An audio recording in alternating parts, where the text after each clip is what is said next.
你给我灭不灭？灭不到我啥个？我给你灭，灭不到啥个？你们家人员我给你灭，我给你灭。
反对了后山场进来是么子？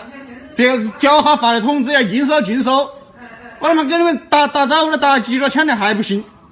跟人说啊，屋里是个重人，别个医生说是个重人，还拖的。如果按照正常我们社区的报的话，我们正常目前呢只能报一个，大概最快的话可以排到明天或者是后天，不要紧，你录一录像我都不怕。我跟人家录的是我派不过来，对嘛？别个区里面轻症他派到方舱里面去跳舞去了，我们那里的嘛重症轻症的还没搞清楚。哎，你回到135好吧？你要说我也不乱喊。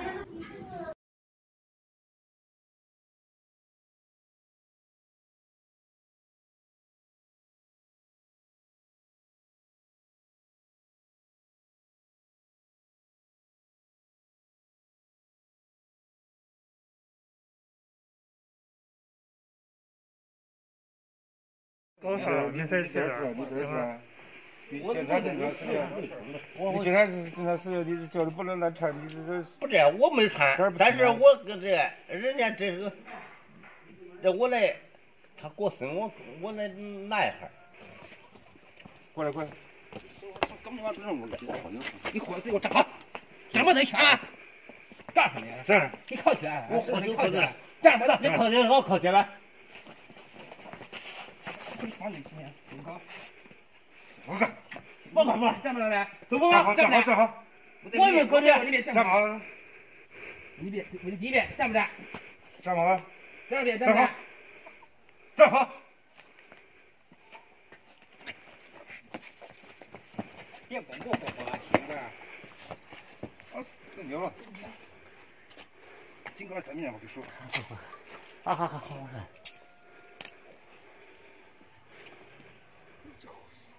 我的兄弟生活着。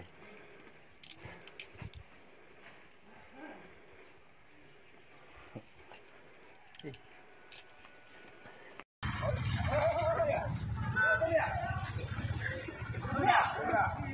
年咯，3年啊，那包少價咯，包少價啊，那一期8除以多少吧？2兩啊，哦，原來啲大網廣啊，這樣咯，這樣好，聽到揾到特別㗎，一除以兩萬兩個，啊，咁我咁想熬下烏能來處理，我口罩打下個城牆，你啲路啊，不得，要把自己個成績啊。他離開酒店嘛，去坐船啦，係咪啊？有咩人食煙啊？嚟住3年有罪咩？3年冇罪，那是你講自己啊，這個規好。兩規定嘅啊，兩規定係政府規定，風水規定。兩法定走，我沒有規定啊。路，人們他來了，我不要吧。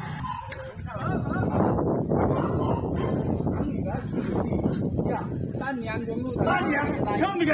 叫我靠邊？給人走哪個？來了，兩人走了。哦。往上走，走，我比谁家没出去。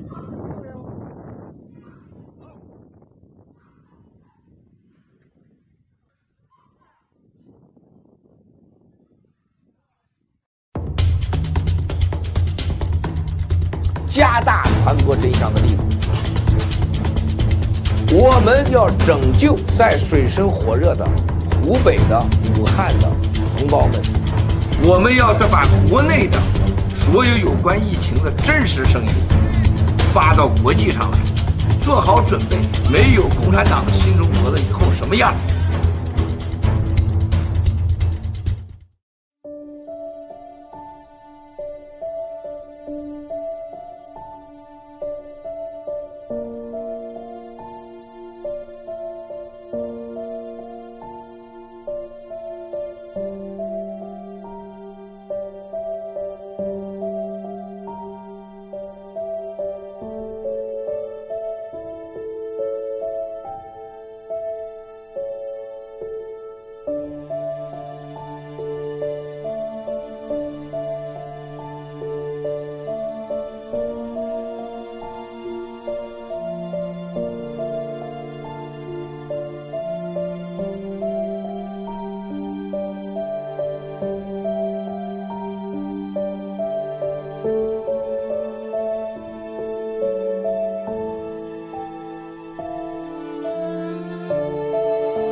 对面已经开始封了。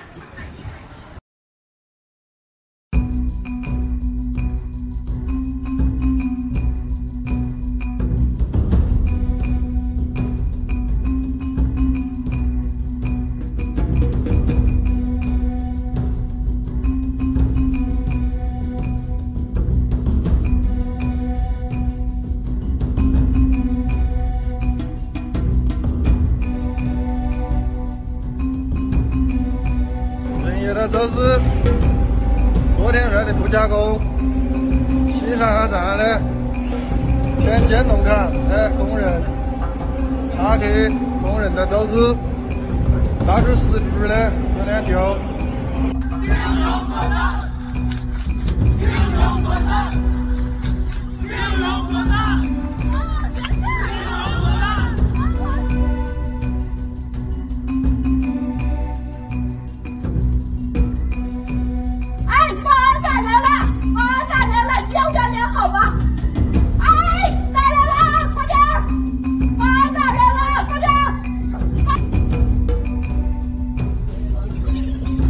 开始消毒了啊！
从国家到地方到我们乡政府，现在都是对村进行封闭式管理，对不对？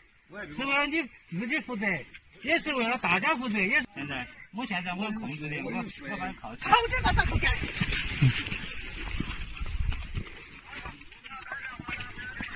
啊！完蛋了！你想过吗？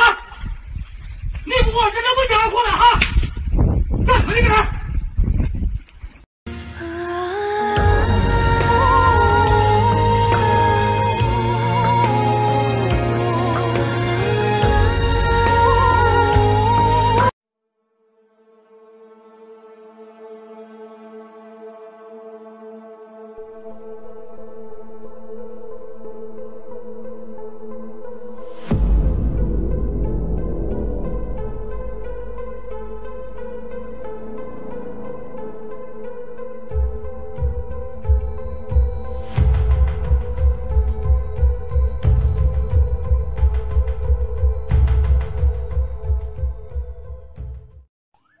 人工监狱的专业犯人了啊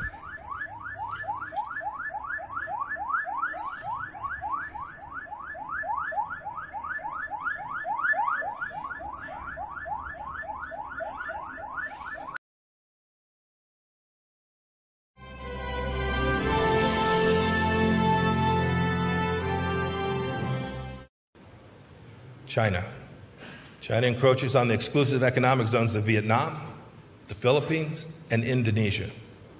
And on that point, China has had a border or maritime dispute with nearly every nation bordering it. And let's talk for a second about the other realm, cybersecurity. Huawei and other Chinese state-backed tech companies are Trojan horses for Chinese intelligence. Russia's disinformation campaigns try to turn our citizens against one another. Iranian cyber attacks plague Middle East computer networks.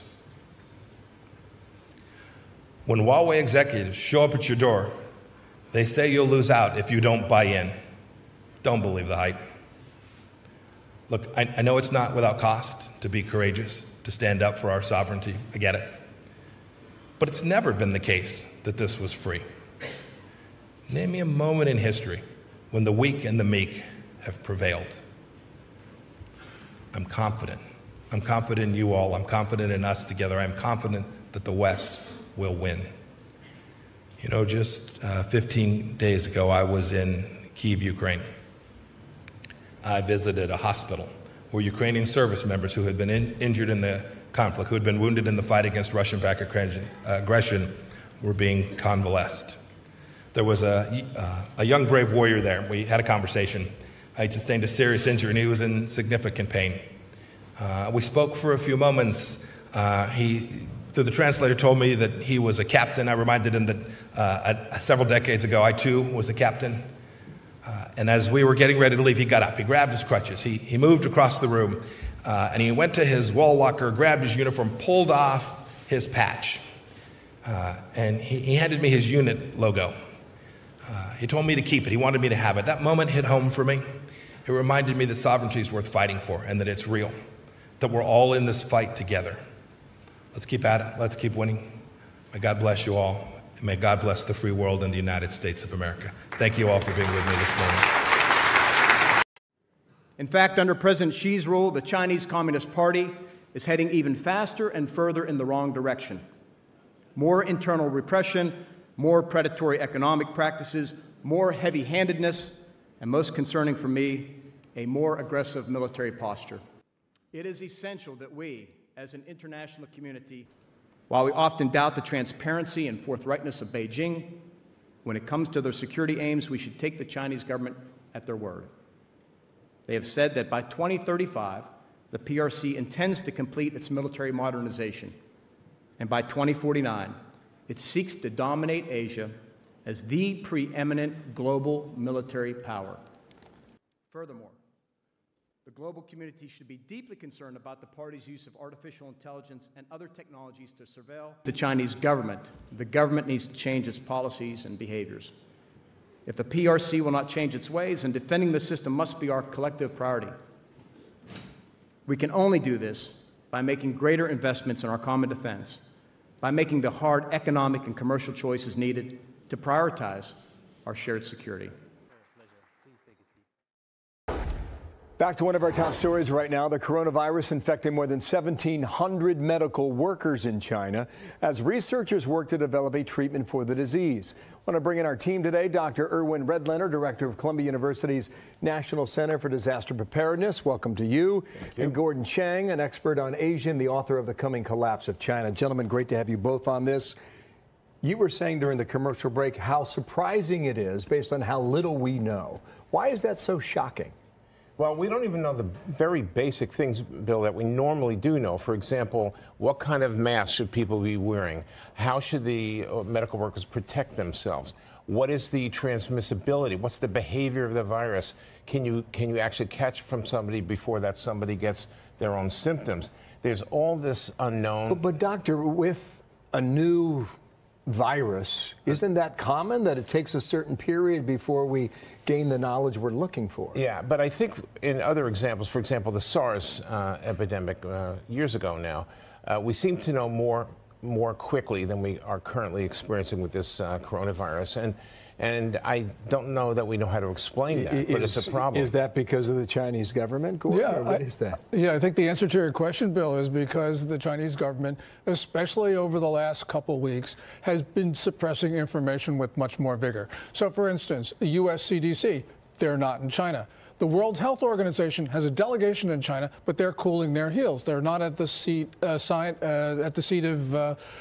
the spread. So, you know, clearly China is trying to prevent the world from knowing about what's going on. Let's come back to that point. What about these medical workers who were treating those who were sick?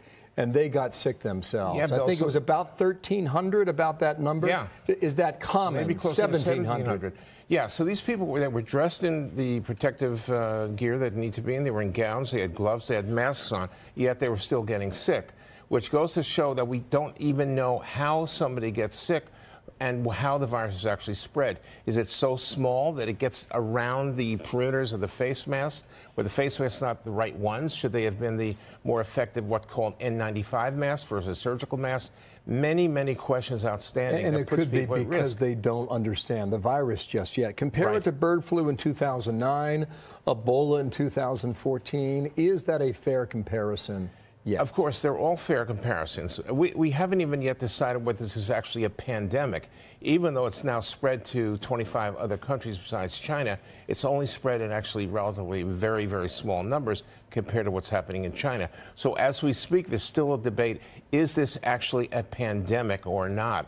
pandemic designation just allows the world organizations like WHO and national governments to act more aggressively and do more aggressive tracking. You know, based on that, Gordon, do you think our knowledge would be different at this early stage if it wasn't in Wuhan, China? Yeah, I think that certainly it would be, especially if it were in another country, because there would be much more international cooperation. You would have seen the CDC, for instance, in the country, you know, checking patients. There's a lot that we don't know about how this started. I mean, there's a main theory, but a January 24th article in The Lancet, which is the authoritative British medical journal, says no, that's probably not it. So these core questions you're talking about, I have two more questions. They've got a new app that they're distributing through the smartphone in China. Right. To help people diagnose themselves and try and get a sense of maybe what symptoms they look for. Does that help? Well, it helps a little bit, and what China's trying to use is big data and AI and a lot of the high tech. But really, the simple thing is just allowing people to talk freely about this, because this disease spread because China in December and much of January just suppressed information, put people in jail, did all sorts of things, and that's not what they should have done. They should have just allowed everybody in to start talking. Okay, last comment to you then. Yeah. Mortality rates at 2%? 2%. How does that fare in your 10% mind? in SARS, right? So it's still a lot less, but we don't know the denominator. We actually don't know how many people have the disease. And by the way, since there's not enough testing capacity, they're now allowing people to be diagnosed based on symptoms and a chest X-ray or a CT scan. Without confirming that they actually have the virus. Some of the other medical experts say give it to spring, wait till the weather changes. Yeah. You buy that? No, I don't know. No one really knows. It's very difficult to say that. The warmer weather may or may not have anything to do with the spread of the disease. We have no idea. This could become a seasonal viral problem. Well, you're stumped, aren't you? I'm totally stumped, and I'm flabbergasted, much like Gordon, about what's happened here and why the information is not getting out there and why we're not doing a better job with technology. So we have 15 cases in the U.S. Yeah. Does that suggest that it's been better contained than many would give them credit? Give who credit? Chinese? I don't know. I don't even know how to answer that, really, because there's about 25 countries now that have handfuls, basically, a couple of dozen of cases. Right, but the overwhelming majority is still in mainland China. That is by far very, very true. That's one of the facts we actually know. And we don't know why the cases that are here and in France and other places have not spread with the same rapidity as the virus in China. And by the way, we have no treatment for this disease. Doctor, thank you. Gordon Chang, nice to see you again. Thanks, More Bill. on this coming up over the weekend, I'm certain. Thank you, fellas. Where there are back doors within Huawei equipment that allows the data to go right back to the communist government. You have said over and over that it's just not true. Now we have confirmation from the federal government. Your reaction? That Huawei, as a company, is cooperating very closely with European countries. In the fourth industrial revolution, we should all work together. And Chinese law doesn't require companies to install backdoors or collect intelligence.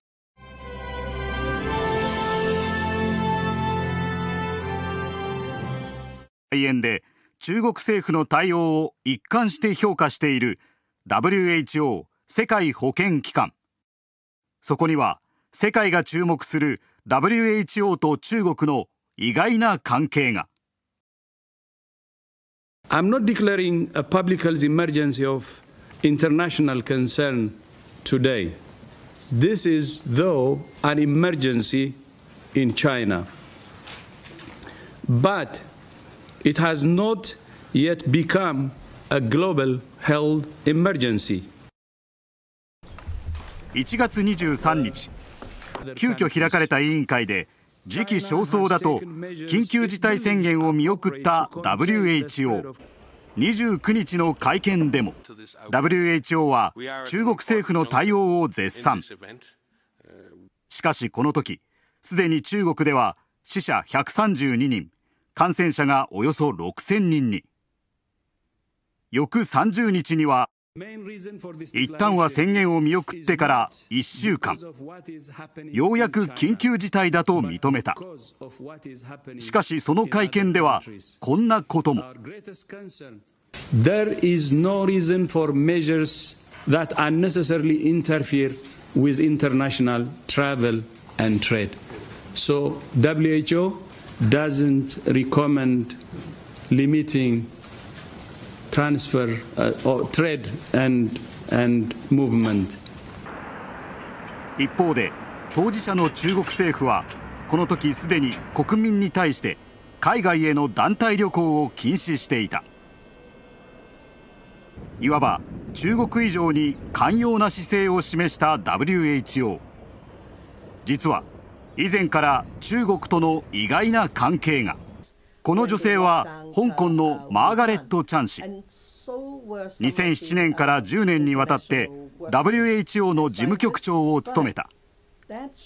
今月2日、新型肺炎が大流行している最中、地元テレビで中国政府の対応を称賛した。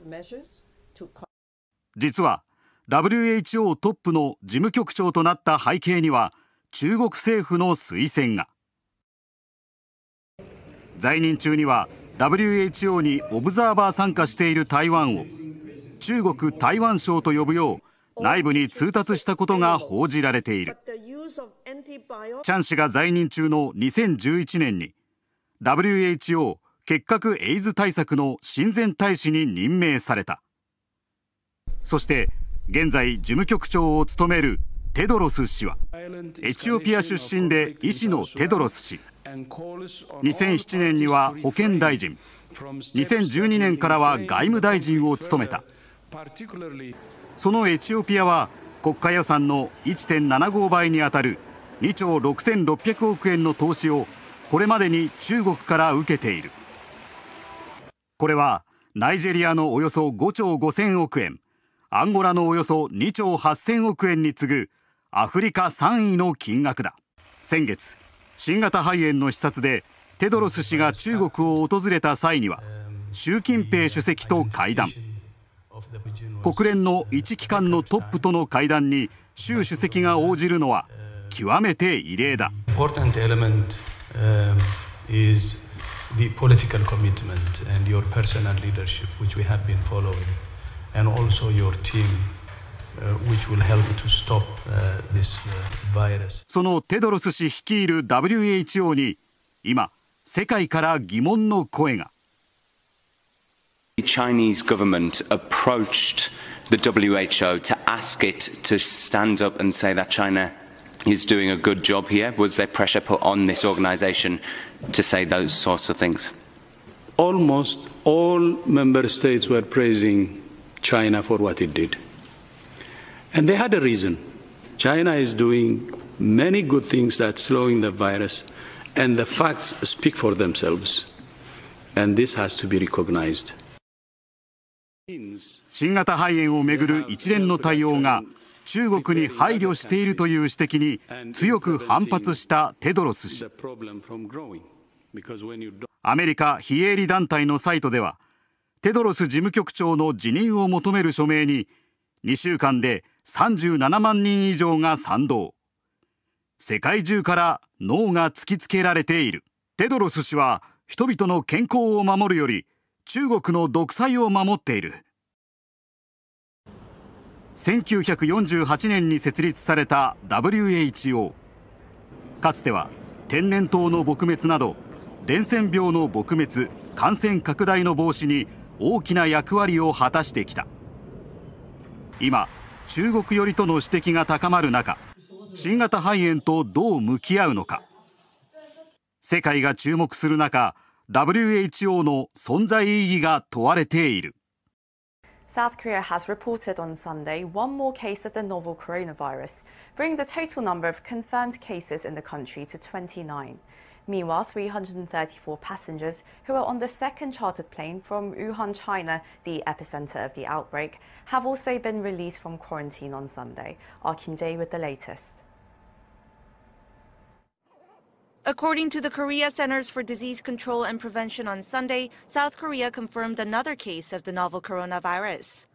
The 82-year-old Korean man, who has no recent record of traveling overseas, is the oldest confirmed patient in the nation so far. The confirmed patient came in for a checkup at the Korea University Annam Hospital's emergency room on Saturday, citing chest pain. He tested positive for the virus on Sunday morning. The patient is now placed under quarantine at a state-designated hospital, the Seoul National University Hospital. He has shown symptoms of fever and pneumonia, but is in a relatively stable condition. The Korea University Annam Hospital said on Sunday that it has closed down the emergency room that the confirmed patient visited. More than 30 medical staff from the hospital, including the doctor who diagnosed the patient, have been put under self-quarantine as well. This brings the total number of confirmed cases in the nation to 29. Authorities have discharged 8 patients from hospital following full recoveries, with another patient released from quarantine as of Saturday and set to be released as early as Monday. Meanwhile, 334 South Koreans that evacuated on the second charter plane from Wuhan, the epicenter of the outbreak, were released on Sunday. They have been kept in isolation in a state-run facility in Asan in Chungcheongnam-do province, some 90 kilometers south of Seoul, for over 2 weeks. All the evacuees tested negative before their departure. The earlier group of 366 passengers on the first charter plane from Wuhan were sent home on Saturday morning. Starting Monday, the South Korean government will begin receiving applications for financial assistance and paid leave from those quarantined or hospitalized due to the coronavirus. The KCDC also says the government is considering running coronavirus tests on all pneumonia patients hospitalized across the country in the coming days. Kim Jae-hee, Arirang News.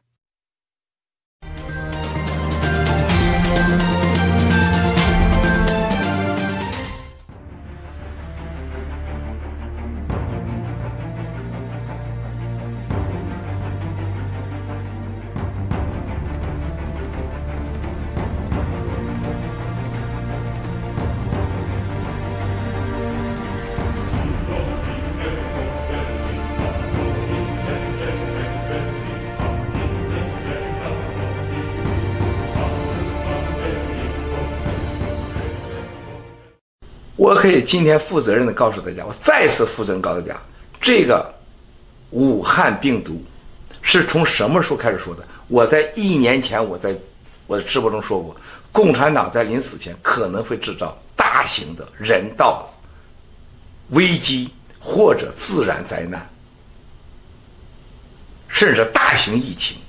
我2年前我也说过，大家要记住 P4 实验室。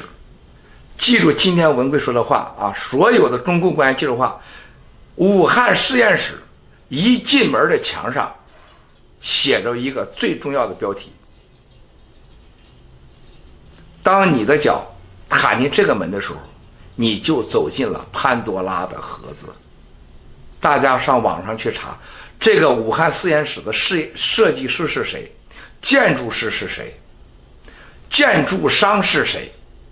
我问过大家，过去霹雳山、雷神山、火神山下面这个村子在拆迁时候是北京拆迁的，建这个房子是谁建的？当时为什么同样的是房倒屋塌死那么多人？